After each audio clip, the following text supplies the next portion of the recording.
ఆయన చెయ్యలేనిది ఏముంది లోకంలో?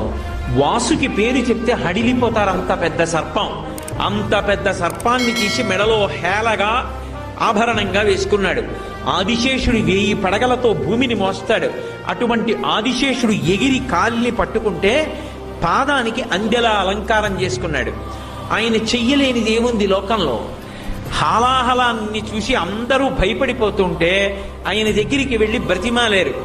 అందరూ హాలాహలం తరువుకొచ్చేస్తోంది, కాల్చేస్తోంది అని భయపడి చని కైలాసముజొచ్చి శంకరుడి వాసద్వారముంజేరి ఈశుని దవ్వారిగులు అడ్డుపడ్డ తలమంచొందొచ్చి కుయ్యో మొర్రో విను మాలింపుము చిత్తగింపుము దయన్ వీక్షింపుమం చంబుజాననము ఫిల్కని రక్తరక్షణ కళా సంరంభునిన్ శంభునిన్ అంటారు పోతన గారు.